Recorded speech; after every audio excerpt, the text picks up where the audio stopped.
नमस्कार दोस्तों and welcome to PSC अड्डा। जैसा कि अभी तक आप सभी ने ये खबर सुन ली होगी कि कृषि सुधार संबंधी जो विधेयक संसद में लाए गए हैं उस पर काफ़ी जो है घमासान अब हो चुकी है और राजनीतिक हलचलें यहाँ पर काफ़ी तेज़ हो चुकी हैं। यहाँ पर अगर आप देखेंगे हिंदुस्तान टाइम्स का आर्टिकल है ये कि why farm sector reform bills are angering farmers. ठीक है, तो किसान आखिर क्यों नाराज़ है इस बिल की वजह से, क्या है, डिस्कस करते हैं इस टॉपिक को फ्रेंड्स। और यहाँ पर आप हमारी जो है क्लासेस संबंधी नोटिफिकेशन के लिए हमारा टेलीग्राम चैनल पीएससी अड्डा इसे ज्वाइन कर लीजिएगा और हमारा जो चैनल है पीएससी अड्डा यूट्यूब चैनल इसे सब्सक्राइब करना ना भूलें अगर आप चैनल पर नए हैं, और बेल आइकन को प्रेस करना भी ना भूलें। ठीक है, आप हमें जो है इंस्टाग्राम और फेसबुक के पेज पर भी जाकर फॉलो कर सकते हैं। वहाँ पर हमारी जो है क्लासेस संबंधी जो है एक्टिविटीज़ से आप अप टू डेट रहेंगे। यहाँ पर आप हमारा जो MPPSC 2020 को टारगेट किया जा रहा है जो कोर्स है वह आप परचेस कर सकते हैं। काफ़ी अफोर्डेबल प्राइस पर यह है और कहाँ पर जाकर खरीद सकते हैं आप, तो pscadda.com साइट पर जाकर, और ज़्यादा जानकारी के लिए आप हमारे इन नंबर्स पर भी संपर्क कर सकते हैं। तो फ्रेंड्स यहाँ पर अगर हम बात करते हैं सबसे पहले कि आखिर ये मुद्दा क्या है। देखिए, जो कृषि सुधार संबंधी जो विधेयक लाए गए थे 2020 में अभी संसद में, तो 3 विधेयकों को यहाँ पर लाए गए हैं। 3 विधेयक की अगर हम बात करें तो ये 3 विधेयक जो हैं इनको संसद का जो लोकसभा सदन है, निम्न सदन, उससे यहाँ पर इनको पारित कर दिया गया, परंतु राज्यसभा में अभी जो है इनको पारित होना भी बाकी है। फिलहाल यहाँ पर ये जो 3 विधेयक लाए गए हैं इन पर जो है काफ़ी जो है गहमा गहमी हुई है। क्योंकि यहाँ पर ये अलग अलग जो कानून है वह अलग अलग जो है यहाँ पर प्रावधान करते हैं और अलग अलग जो है यहाँ पर चुनौतियाँ या हम कहें कि अलग अलग समस्याएं भी उत्पन्न करते हैं। आखिर क्या है, सबसे पहले अगर हम बात करते हैं यहाँ पर, तो ये 3 विधेयकों के नाम देख लीजिए कि कृषि उत्पाद व्यापार और वाणिज्य विधेयक, एक तो विधेयक ये है। दूसरा विधेयक यहाँ पर मूल्य आश्वासन व कृषि सेवा विधेयक जो है 2020 लाया गया था। तीसरा जो है विधेयक ये है आवश्यक वस्तु संशोधन विधेयक 2020। तो इन तीनों विधेयकों को लोकसभा से यहाँ पर पारित कर दिया गया है और अभी राज्यसभा से यहाँ पर पारित होना बाकी है, परंतु विपक्ष ने यहाँ पर एक गठजोड़ या हम कहें कि गठबंधन बनाकर जो है इन बिलों का विरोध करना शुरू कर दिया है और यहाँ पर बहुत कुछ जो है यहाँ पर आपको जानने को मिलेगा। सो फ्रेंड्स स्टार्ट करते हैं और इनके बारे में सबसे पहले डिटेल को यहाँ पर देखते हैं, समझते हैं, एक-एक करके सभी विधेयकों पर चर्चा करते हैं। सबसे पहले अगर कृषि उत्पाद व्यापार और वाणिज्य विधेयक की बात करें तो इसके जो प्रमुख प्रावधान है वह क्या क्या है, समझिएगा कि ऐसी व्यवस्था बनाना जहां किसान व्यापार जो है व्यापारी राज्यों में स्थित कृषि उत्पाद बाजार समिति से बाहर जाकर क्या कर सकते हैं, उतने उत्पादों की खरीद बिक्री कर सकते हैं। इसका मतलब यहाँ पर यह है कि जो किसान है या व्यापारी अपने स्टेट से अदर कहीं पर भी जाकर जो है पूरे देश में वह क्या कर सकते हैं, अपने प्रोडक्ट को बेच सकते हैं, अपने फसलों को जो है किसी भी स्थान पर या किसी दूसरे स्टेट में जाकर भी क्या कर सकते हैं, बेच सकते हैं और खरीद सकते हैं। ठीक है, तो ये व्यापारी और किसान दोनों के लिए यहाँ पर कार्य कर रहा है। इसके बाद सेकंड पॉइंट कि यहाँ पर राज्य के भीतर तथा राज्य के बाहर किसानों के उत्पादों को निर्बाध व्यापार को ये बढ़ावा देने का कार्य करेगा। तो यहाँ पर किसी प्रकार से जो है किसानों के प्रोडक्ट को रोक टोक ना लगाए, इस प्रकार से ये बिल जो है प्रावधान करता है और व्यापार को निर्बाध रूप से बढ़ावा देने का यह समर्थन करता है। तीसरा यहाँ पर ये प्रावधान है कि व्यापार व परिवहन लागत यानी कि जो ट्रांसपोर्टिंग की जो लागत आती है यहाँ पर उसको ये कम करके क्या करना चाहता है, किसानों को उनके उत्पादों का अधिक मूल्य दिलवाना इसका एक अहम लक्ष्य है, प्रावधान है इसमें। और इसके तहत जो है यहाँ पर क्या होगा कि कम से कम जो है यहाँ पर ट्रांसपोर्ट और व्यापार में लागत कम हो और किसानों को यहाँ पर उस प्रोडक्ट का ज़्यादा मूल्य उसे प्रदान हो। ठीक है, इसके अलावा फोर्थ यहाँ पर प्रावधान है कि ई ट्रेंडिंग का मतलब जैसे कि इंटरनेट के माध्यम से जब व्यापार किया जाता है तो उसे हम कहते हैं ई ट्रेंडिंग। जैसे कि उदाहरण के स्वरूप जैसे कि अमेजोन, फ्लिपकार्ट या फिर हम कहें कि ग्रोसरीज भी सामान यहाँ पर बहुत सारी जो है वेबसाइट या हम कहें कंपनियाँ यहाँ पर इस प्रकार से व्यापार कर रही हैं। ठीक है, तो इसी प्रकार से यहाँ पर कृषि फसलों का भी ई ट्रेंडिंग के लिए यहाँ पर सुविधाजनक तंत्र विकसित करना इसका एक प्रावधान है, इसके अंतर्गत शामिल है। अब यहाँ पर अगर हम बात करें इस बिल का जो है विरोध की वजह आखिर क्या है, तो सबसे पहली बात आती है कि देखिए, किसान अगर पंजीकृत कृषि उत्पाद बाजार समिति के बाहर जाकर अपने जो है उत्पाद बेचने लगेंगे, ठीक है, तो जो प्रावधान यहाँ पर ये बिल कहता है उसमें क्या होगा कि मंडियाँ जो है फिर क्या हो जाएगी, फिर शुल्क नहीं ले पाएगी। अगर हम वर्तमान की बात करें तो सभी जितने भी किसान हैं वह अपनी फसलों को कहाँ ले जाकर जो है बेचते हैं, तो उनके जिले की मंडियों में, क्योंकि मंडी जो है एक अधिनियम है उसके अंतर्गत सभी जो किसान है वह अपने वहाँ पर पंजीकृत किसानों को यहाँ पर माल बेचने की मंजूरी देते हैं। तो इसी प्रकार से यहाँ पर क्या होगी, फिर अगर जब एक किसान दूसरे स्टेट में जाकर जो है माल भेजेगा तो वहाँ पर जो मंडियों का रोल था वह क्या हो सकता है, समाप्त हो सकता है, और फिर मंडियाँ जो है वह किसानों से शुल्क नहीं ले पाएगी। फर्स्ट तो यहाँ पर, और अगर ऐसा होगा तो फिर राज्यों को राजस्व का जो है क्या होगा, नुकसान उठाना पड़ेगा।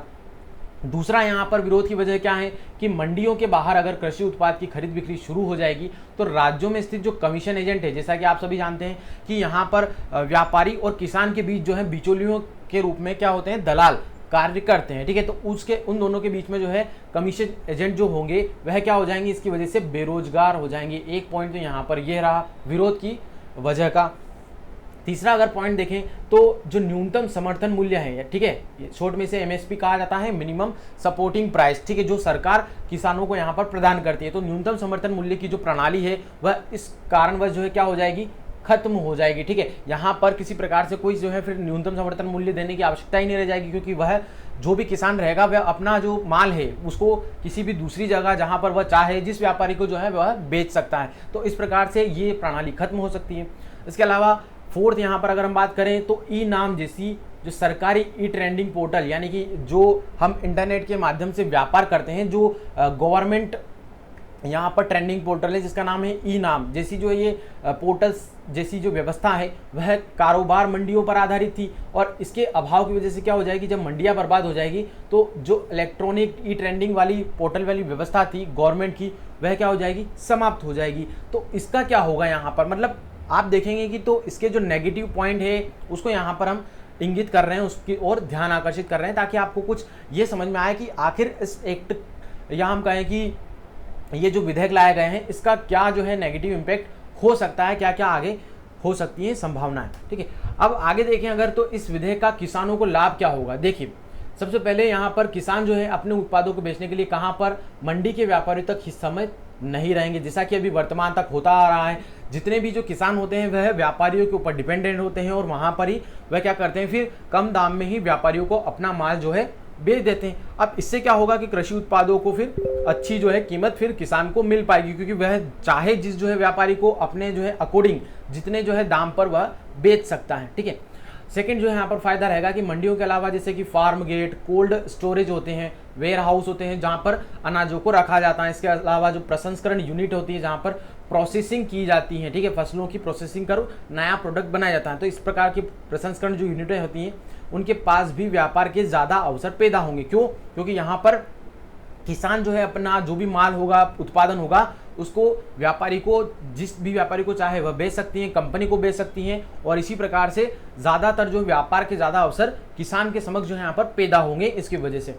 यहाँ पर नेक्स्ट जो है लाभ क्या होगा किसानों को, कि मंडियों व किसानों के बीच में जो आने वाले बिचौलिए थे, ठीक है, इनकी समस्या यहाँ पर समाप्त हो जाएगी। और जो यहाँ पर बिचौलिया पैसे खाते थे किसानों से और व्यापारियों से, तो यहाँ पर जब ये समाप्त हो जाएंगे तो नई व्यवस्था में किसी प्रकार के बिचौलियों की गुंजाइश नहीं रहेगी इस एक्ट की वजह से,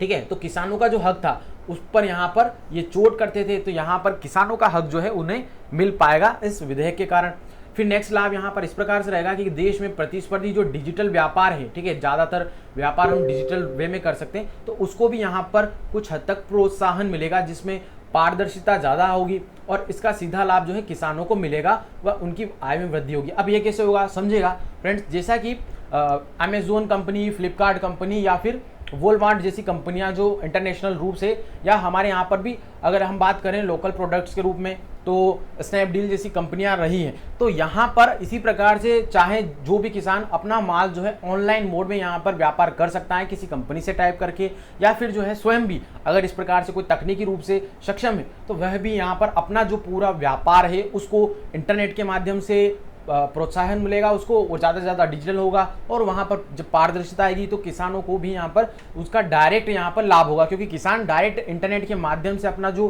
यहाँ पर प्रोडक्ट है, उत्पाद है, उसको डायरेक्ट किसी भी कस्टमर को डायरेक्ट वह बेच भी सकता है। तो इस प्रकार से किसानों की जो है आय उसमें वृद्धि होगी। जैसा कि आप सभी जानते हैं ये जो विधेयक लाए गए हैं वह किस वजह से लाए गए हैं, क्योंकि जो गवर्नमेंट है उनका ये जो वादा है कि वह 2022 तक जो है किसानों की आय में वृद्धि करेगी, ठीक है। तो 2022 का जो लक्ष्य है किसानों की आय में दोगुनी वृद्धि करना, तो उसी को यहाँ पर ध्यान रखते हुए किसानों की आय को बढ़ाने के लिए ये सभी विधेयक लाए गए। और इसी प्रकार से यहाँ पर इस विधेयक जो फर्स्ट विधेयक है, इसकी वजह से किसानों को ये लाभ होंगे। तो यहाँ पर थी फर्स्ट विधेयक के बारे में। अब सेकंड विधेयक जो है इसकी बात करते हैं, मूल्य आश्वासन व कृषि सेवा विधेयक 2020। अब इसमें जो है प्रमुख प्रावधान क्या है, ठीक है, यहाँ पर आप देखेंगे तो किसानों को कृषि कारोबार करने वाली जैसी कंपनियां, प्रसंस्करण इकाइयां, थोक विक्रेताओं, निर्यातकों व संगठित खुदरा जो विक्रेताएं हैं, ठीक है, डायरेक्ट जो जहां से माल की यहाँ पर बेचा जाता है, जैसे कि आप सभी जानते हैं कि दुकानों के माध्यम से हम माल खरीदते हैं, जो भी व्यक्ति होते हैं या फिर कस्टमर्स होते हैं वह कहाँ पर जाकर माल खरीदते हैं, तो खुदरा विक्रेताओं से खरीदते हैं। तो इसी कारण जो है यहाँ पर ये जो सेकंड विधेयक है, इससे क्या करना चाहती है गवर्नमेंट कि किसानों को डायरेक्ट जो है यहाँ पर खुदरा विक्रेताओं यानी कि जो दुकानदार होते हैं उनसे डायरेक्ट कनेक्शन यहाँ पर उनको जोड़ना चाहती है, ताकि जो है डायरेक्ट यह माल सप्लाई कर सके, उनको डायरेक्ट प्रोडक्ट अपना बेच सकें। जो कृषि उत्पाद है उनका पूर्व में ही दाम तय करके व्यापारियों से वह करार यानी कि एक बॉन्ड के माध्यम से वह सुविधा कर सकते हैं, यानी कि यहाँ पर किसान और खरीदार दोनों एक जो है टाइप कर ले, और यहाँ पर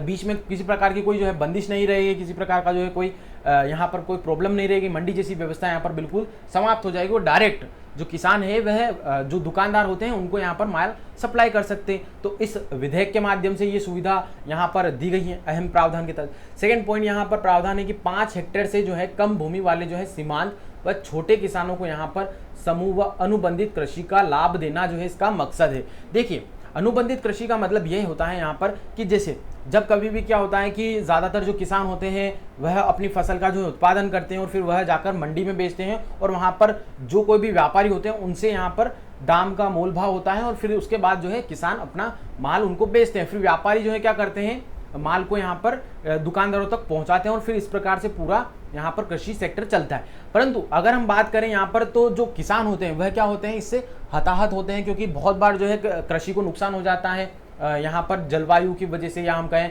प्रकृति की वजह से, अनियमित वर्षा के कारण। तो इसकी वजह से क्या होता है, यहाँ पर ये जो विधेयक है इसमें यह किया गया है कि जो अनुबंधित कृषि है इसमें क्या होगा कि व्यापारी और यहाँ पर जो किसान है दोनों में ही एक यहाँ पर बॉन्ड जो है पहले से डिसाइड हो जाएगा कि हम जो है आपका माल, जो खरीदार है वह किसान से इस प्रकार से डील कर लेगा कि हम जो है आपके द्वारा जो उगाई जाने वाली जो भी हेक्टेयर में फसल है उसको हम यहाँ पर खरीद लेंगे, फिक्स रहेगा। और इसी प्रकार से किसान भी जो है वह उससे बॉन्ड के तहत जो है यहाँ पर अनुबंधित हो जाएगा, ठीक है। तो किसान भी यहाँ पर बंध जाएगा और यहाँ पर जो व्यापारी है वह भी दोनों आपस में बन जाएंगे। इस प्रकार से जो किसान अपना जो फसल है वह उगाएगा तो उसको फिक्स रहेगा कि वह अपना जिस किसी से भी उसका टाइप रहेगा उसको यहाँ पर फसल बेच देगा डायरेक्ट, जो भी उसका दाम फिक्स हुआ हो। और इसी प्रकार से व्यापारी जो है वह भी इस अनुबंधित कृषि के तहत जो है क्या कर लेगा, उस किसान से माल जो है परचेस करेगा। तो यहाँ पर फिक्स रह जाएगी रेट कि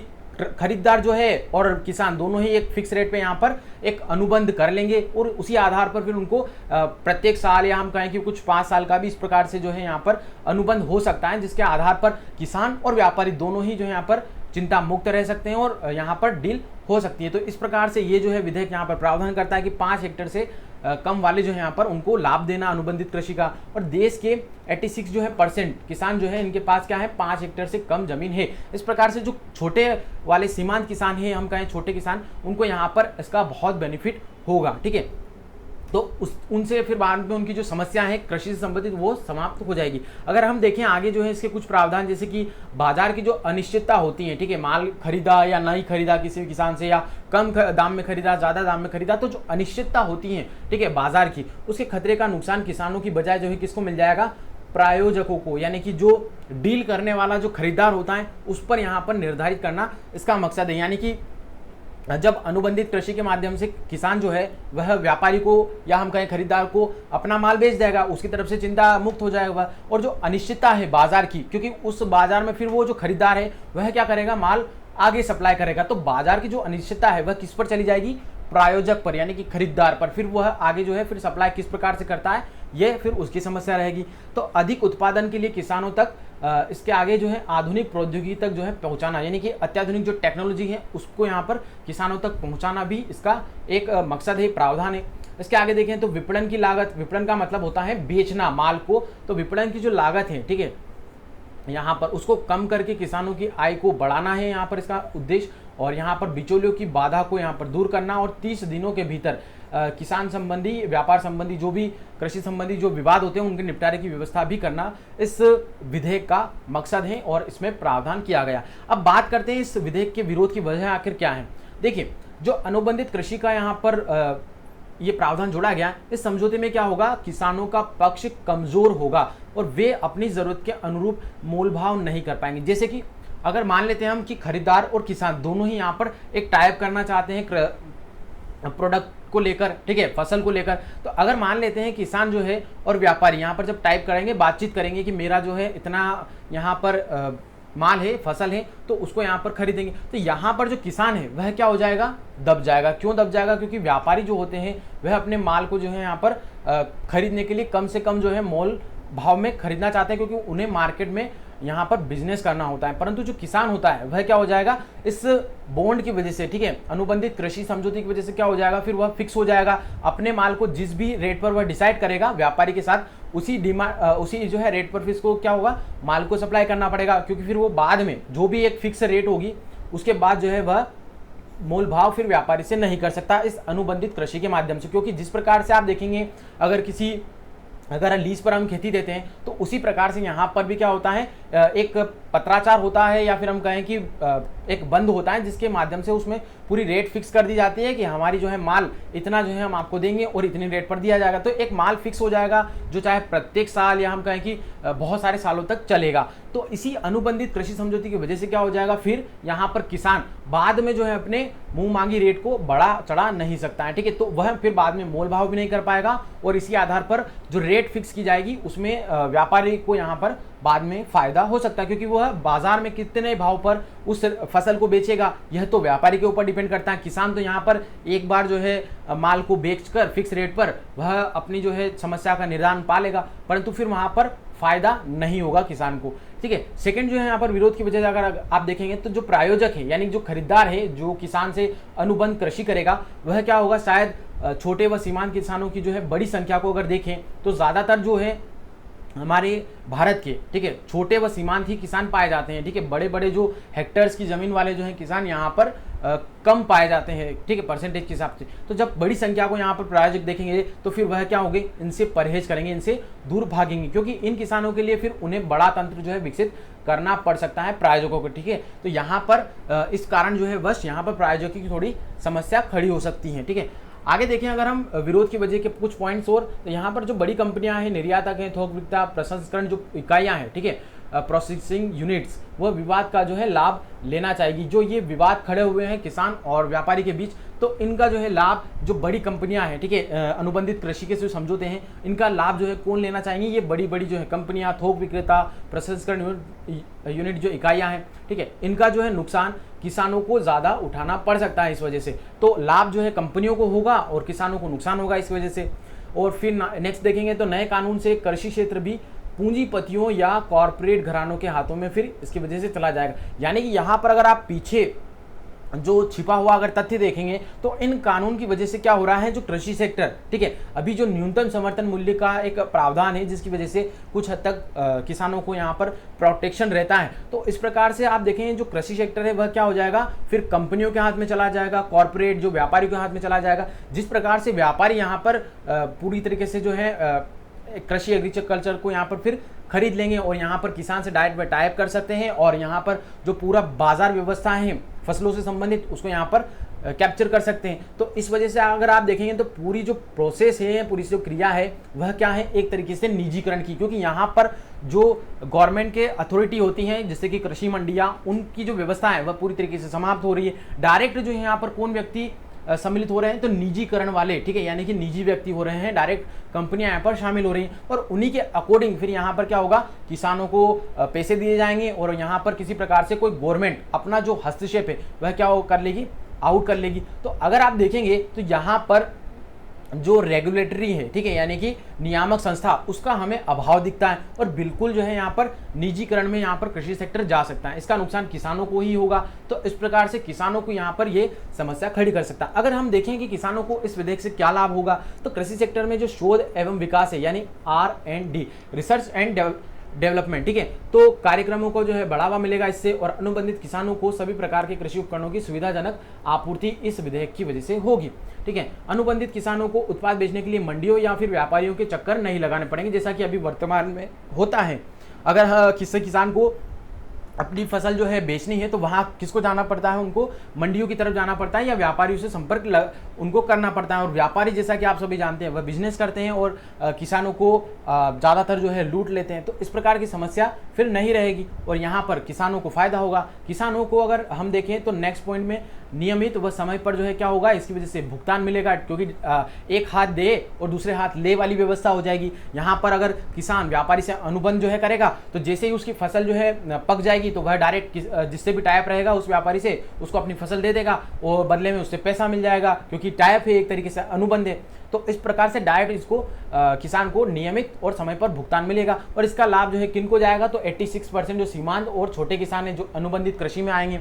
ठीक है। तो फिर आगे अगर हम देखें नेक्स्ट पॉइंट में, तो खेत में ही जो है उपज की गुणवत्ता जांच, ग्रेडिंग व परिवहन जैसी यानी कि ट्रांसपोर्ट जैसी सुविधाएं फिर किसानों को मिलेगी। क्यों मिलेगी, देखिए दोस्तों, अगर यहाँ पर अनुबंध कृषि जैसी व्यवस्था हो जाएगी तो व्यापारी जो है, ठीक है, वह किसान को यहाँ पर सुविधाएं देने के लिए जो है वहाँ पर वह चाहेंगे कि जो भी फसल हम लें उनको जो है गुणवत्तापूर्ण जो है यहाँ पर बनाए, उनकी जांच करेंगे, ग्रेडिंग यानी उनको ग्रेड A, B, C इस प्रकार से जो देते हैं, यानी कि अच्छी गुणवत्ता वाला जो है ये फसल है। इसी प्रकार से यहाँ पर व्यापारी जो है उनको किसानों को सुविधाएं प्रोवाइड करेगी, परिवहन उपलब्ध करवाएगी ट्रकों के माध्यम से या फिर हम कहें लोडिंग वाहन के माध्यम से। इस प्रकार से यहाँ पर व्यापारी पूर्ण रूप से जब इस प्रकार की व्यवस्था होगी तो किसानों को ज़्यादा सपोर्ट करेंगे, सुविधाएं उनको उपलब्ध करवाएंगे, ठीक है, इस प्रकार से। और फिर इस कारण क्या होगा कि कृषि उत्पाद की जो गुणवत्ता है, क्वालिटी है, वह सुधर जाएगी, जैसी अभी वर्तमान में हमें समस्या देखने को मिलती है। काफ़ी जो है बार जो हमें ये देखने को मिलता है मार्केट में आने वाली जो फसलें हैं वह या तो अच्छी क्वालिटी वाली नहीं है या फिर किसी प्रकार से वह जल्दी खराब हो जाती हैं। तो इस वजह से इन समस्याओं से निदान हो जाएगा और यहाँ पर निर्यात को फिर बढ़ावा मिलेगा। जैसे कि आप सभी जानते हैं कि कृषि सेक्टर जो है बहुत ज़्यादा बड़ा पैमाने पर यहाँ पर कार्य करता है और इस वजह से जब क्वालिटी सुधर जाएगी तो ज़्यादातर हमारे इंडिया में भी एक्सपोर्ट होने लग जाएगा स्टेट वाइज, और फिर इंटरनेशनल रूप से भी हमारे यहाँ पर जो प्रोडक्शन होगा किसानों के द्वारा किया जाने वाला वह भी क्या होगा, फिर निर्यात बढ़ावा करेगा। फिर अब हम बात करते हैं नेक्स्ट विधेयक की, जिसका नाम है आवश्यक वस्तु संशोधन विधेयक 2020। अब इसके जो प्रावधान है वह क्या है, यहाँ पर अगर हम देखें तो जो अनाज, दलहन, तिलहन, प्याज व आलू जैसी जो फसलें हैं आदि को आवश्यक वस्तु की सूची से यहाँ पर हटाने का ये प्रावधान करता है। अब इसमें क्या होगा कि जब इनको इस वस्तु की सूची से हटा दिया जाएगा तो जो युद्ध जैसी अपवाद वाली स्थितियों को छोड़कर इन उत्पादों के संग्रह की सीमा जो है तय नहीं की जा सकती। तय नहीं की जा सकने का मतलब यहाँ पर स्टोरेज की बात कर रहे हैं। जब कभी भी इनकी जो सीमा है स्टोरेज की वह तय नहीं की जाएगी तो यहाँ पर जो किसान है वह व्यापारी को अपना जो माल है वह ज़्यादातर दे सकते हैं और व्यापारी भी फिर अपना स्टोरेज भंडारण जो क्षमता है वह चाहे जितना जो है बढ़ा सकते हैं और जितनी चाहे जो फसलें हैं उनको स्टोर कर सकते हैं, चाहे वह अनाज की बात करें, दलहन, तिलहन, प्याज या आलू, इन सभी को यहाँ पर स्टोरेज करके जो अपने पास रख सकते हैं और जब चाहे मर्जी पड़े जब भी लगे वह अपने बेच सकते हैं। यानी कि जब दाम रेट जो है बढ़ जाएंगे तो फिर वहाँ पर मार्केट में उनको बेच सकते हैं। तो इस प्रकार के जो है प्रावधान यहाँ पर ये संशोधन विधेयक करता है। इसके बाद जो है सेकंड प्रावधान, इस प्रावधान से कृषि क्षेत्र में क्या होगा, निजी यानी कि जो प्राइवेट सेक्टर के व्यक्ति हैं और प्रत्यक्ष विदेशी निवेश यानी कि FDI फॉरेन डायरेक्ट इन्वेस्टमेंट, इसको जो है इससे बढ़ावा मिलेगा। यानी कि बाहर वाले व्यक्ति जो कंपनियां हैं या फिर प्राइवेट सेक्टर के कर्मचारी हैं वह जो है यहाँ पर क्या कर सकते हैं, अपना जो है निवेश कर सकते हैं और इसकी वजह से यहाँ पर क्या होगा कि कारोबार में, ठीक है, फिर बाद में क्या होगा कि नियामकों के बेवजह जो है हस्तक्षेप का डर इसमें नहीं रहेगा। तो यहाँ पर पूरी तरीके से अगर आप देखेंगे तो इस विधेयक की वजह से निवेश को यहाँ पर बढ़ावा देने का इसका मकसद है, ठीक है, कृषि सेक्टर में। तीसरा जो है यहाँ पर प्रावधान देखें तो कीमतों में फिर इससे क्या हो जाएगी, स्थिरता आएगी और प्रतिस्पर्धा का फिर यहाँ पर माहौल बनेगा, क्योंकि जब निजी सेक्टर के अगर कर्मचारी कार्य करेंगे, व्यापारी अगर काम करेंगे ढंग से तो प्रतिस्पर्धा बढ़ेगी, कीमतें स्थिर रहेगी और कृषि उत्पाद का नुकसान भी यहाँ पर कम होने लग जाएगा। कोल्ड स्टोरेज यानी कि यहाँ पर संग्रहण करने वाली जो स्थिति होती है उनको एक स्थान पर जो है रखकर ताकि जो अनाज है उनको खराब होने से बचाया जा सके। वेयर हाउस जैसी बड़ी जो जगहें होती हैं वहाँ पर गेहूँ, चावल इत्यादि जो फसलें होती हैं उनको यहाँ पर एक जगह रखकर जो बरसात से खराब होने के फलस्वरूप या फिर अन्य जो भी बहुत सारे यहाँ पर होती हैं चीज़ें, वस्तुएं, ठीक है, तो उनको यहाँ पर कोल्ड स्टोरेज और खाद्यान्न आपूर्ति श्रृंखला के आधुनिकीकरण में जो है निवेश को यहाँ पर प्रोत्साहन देने का भी ये प्रावधान करता है। तो इस प्रकार से ये सभी प्रावधान थे। अब देखें अगर हम इस बिल की जो विरोध की वजह क्या है आखिर, तो यहाँ पर असामान्य परिस्थितियों का मतलब यहाँ पर युद्ध या कोई इमरजेंसी की स्थिति उत्पन्न हो जाती है, तो उस समय तय की गई जो है कीमत की सीमा इतनी अधिक होगी कि उसे वहन करना जो है यहाँ पर आम लोगों के वश में नहीं होगा। जैसे कि अगर किसी कारणवश जो है अगर इमरजेंसी हो जाती है, तो यहाँ पर क्या होगा कि जो प्राइस रहेगी उसकी जो है उसकी जो यहाँ पर कीमत रहेगी वह ज़्यादा रहेगी, जिसको यहाँ पर क्या हो जाएगा, फिर जो आम व्यक्ति हैं, जो खरीदार हैं, ठीक है, खुदरा हम कहें कि खुदरा लोग जहाँ पर हम परचेस करते हैं फसलों को, तो उनके लिए यहाँ पर समस्या हो जाएगी, क्योंकि जब कीमतें बढ़ जाएगी इमरजेंसी के टाइम पे, तो वहाँ पर जो ये भंडारण क्षमता से निकला हुआ अनाज रहेगा तो उनकी कीमतें भी ज़्यादा होगी। तो मार्केट में जब ज़्यादा कीमत या वाले या फिर हम कहें ज़्यादा महंगाई वाली जो है फसलें अगर हमें मिलेगी, तो फिर हमारे ऊपर जो आम लोग हैं, आम आदमी है, उन पर यहाँ पर खर्च की समस्या आ जाएगी और फिर यहाँ पर उनके वहन में ये क्षमता से बाहर हो जाएगी। ठीक है, तो इस वजह से भी ये यहाँ पर हम देख पाएंगे कि इसकी वजह से ये इस प्रकार की स्थिति उत्पन्न हो जाएगी और बड़ी कंपनियां जो है आवश्यक वस्तुओं का भंडारण फिर करने लगेगी। इसका मतलब कि कंपनियां क्या करेगी, किसानों पर शर्तें थोपेगी। ठीक है, अपनी जो है यहाँ पर शर्तें लगाना चालू कर देगी कंपनियां, क्योंकि ज़्यादातर अगर आप देखेंगे तो फायदा किसको हो रहा है, इनकी वजह से कंपनियों को हो रहा है, ना कि किसानों की वजह से। किसान तो एक छोटा तबका रहेगा और वह जो है अपनी चिंता से मुक्त होना चाहेगा, परंतु जो व्यापारी है, कंपनियां हैं, वह क्या कर लेगी, अपनी जो है कुछ शर्तें किसानों पर लगा देगी और भंडारण जो है यहाँ पर करेगी, जिससे उत्पादकों को क्या होगा, कम कीमत फिर यहाँ पर मिलेगी। यानी उस प्रोडक्ट की जो कीमत है, जो मिलना चाहिए, वह है कम कीमत मिलेगी किसानों को, क्योंकि वहाँ पर कुछ बाउंडेशन शर्तें जो है यहाँ पर लग जाएगी। और अगर देखें हम तो हाल ही में अभी कुछ समय पहले जो प्याज के निर्यात पर रोक लगाने की घोषणा की गई थी, उसमें अनुपालन को लेकर भी यहाँ पर अभी संशय बना हुआ है। तो इस प्रकार से यहाँ पर कुछ विधेयक से संबंधित जो है विरोध की यहाँ पर चर्चा की जा रही है। अगर इससे देखें हम तो किसानों को लाभ क्या होगा कि जब सब्जियों की कीमतें दोगुनी हो जाएगी या खराब न होने वाले जो अनाज का मूल्य 50% बढ़ जाएगा, तो सरकार भंडारण की जो सीमा है वह क्या कर देगी, फिर तय कर देगी। यानी जब यहाँ पर महंगाई बढ़ जाएगी मार्केट में इन फसलों से संबंधित, वस्तुओं से संबंधित सब्जियों के कारण, तो यहाँ पर जब इनका दाम बढ़ जाएगा तो सरकार क्या कर देगी, जो स्टोरेज की सीमा है उनको यहाँ पर तय कर देगी कि इतना ही माल जो है आप स्टोरेज कर सकते हैं इस समय। तो अब यहाँ पर क्या होगा कि युद्ध व आपदा जैसी जो स्थितियां रहेगी इमरजेंसी वाली, उनमें उत्पादों की कीमतों का नियंत्रण कहां पर रहेगा, सरकारों के हाथों में रहेगा उस समय। ठीक है, तो इस प्रकार आप देखेंगे तो किसान व खरीदार दोनों को यहाँ पर फायदा होगा। क्यों होगा, क्योंकि उस समय जब दाम बढ़ जाएंगे तो नियंत्रण किसके पास रहेगा, सरकार के हाथों में, और सरकार चाहे तो उसकी रेट जो है कम या ज़्यादा जो है उस फसल की कर सकते हैं। तो किसान को भी यहाँ पर फायदा होगा, क्योंकि ज़्यादा कीमत पर माल जो है वहाँ पर बिकेगा, और खरीदार जो है यहाँ पर सरकार जब हस्तक्षेप करेगी तो खरीदार को भी कम मूल्य पर वह प्रोवाइड किया जा सकता है। तो दोनों को यहाँ पर फायदा होने की उम्मीद है। फिलहाल होता क्या है यहाँ पर बाद में जो है हमें देखने को मिलेगा, क्योंकि धरातल पर स्थिति जो है कुछ और निकल कर आती है। जब कभी योजना बनाई जाती है तो वहाँ पर हमें सब अच्छा दिखाई देता है, परंतु जब धरातल पर इंप्लीमेंट होता है तो यहाँ पर उसके जो नेगेटिव इम्पैक्ट है वह हमें देखने को मिलते हैं। तो अगर हम देखें नेक्स्ट यहाँ पर लाभ जो है किसानों को क्या होगा कि कोल्ड स्टोरेज व खाद्य प्रसंस्करण, फूड प्रोसेसिंग वाले जो उद्योग है, इंडस्ट्री, उसमें क्या होता है कि फूड प्रोसेसिंग का मतलब जैसे कि आप सभी जानते हैं कि जो खराब होने वाली फसलें होती हैं, उत्पाद होते हैं, जैसे कि टमाटर हो गए या फिर हम कहें प्याज हो जाते हैं, तो ये काफ़ी कम समय में खराब हो जाते हैं। तो इनका क्या हो कि फूड प्रोसेसिंग, यानी कि इनको एक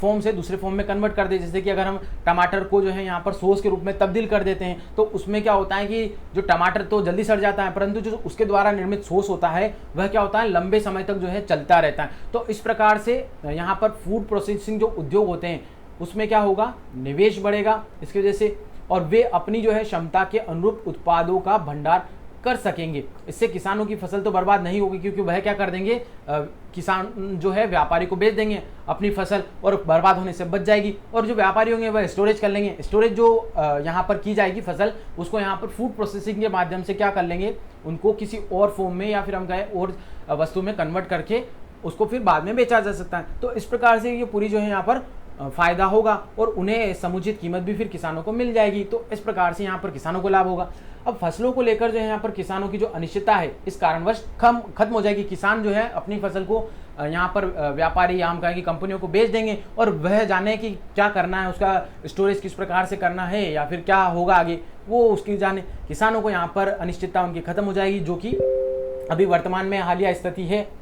अब व्यापारी आलू व प्याज जैसी फसलों की भी ज़्यादा जो है खरीद करके उनका कोल्ड स्टोरेज में भंडारण कर सकेंगे व्यापारी, और इससे प्रतिस्पर्धा क्या होगी, बढ़ेगी, किसानों को यहाँ पर लाभ होगा। तो इस प्रकार की स्थितियाँ यहाँ पर इस विधेयक की वजह से यहाँ पर निर्मित होगी। ठीक है, तो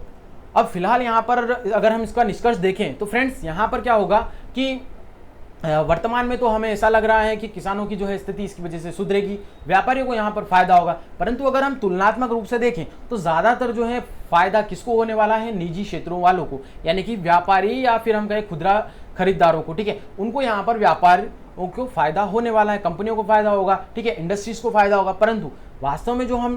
हमारा लक्ष्य है किसानों को यहाँ पर उनकी आय को दोगुना करना, क्या वास्तव में ऐसा हो पाएगा या नहीं हो पाएगा, यहाँ पर मैं जानना चाहूँगा आपका व्यू क्या है। और आप जो है मुझे कमेंट करके माध्यम से बता सकते हैं कि आखिर जो एग्रीकल्चर रिफॉर्म्स जो बिल है लाए गए हैं, इसका क्या इम्पैक्ट हो सकता है हमारे इंडिया की कृषि एग्रीकल्चर सेक्टर पर। तो मुझे आप जो है बताना ना भूलें। तो दोस्तों आज के लिए बस इतना ही। आप सभी को ये वीडियो किस प्रकार से लगा है कमेंट करके जरूर बताइएगा, प्रतिक्रिया जरूर दीजिएगा, ताकि जो है हमारी क्लासेस में और इंप्रूवमेंट कर सकें। तो दोस्तों बस इतना ही। आप सभी का बहुत बहुत शुक्रिया एंड धन्यवाद।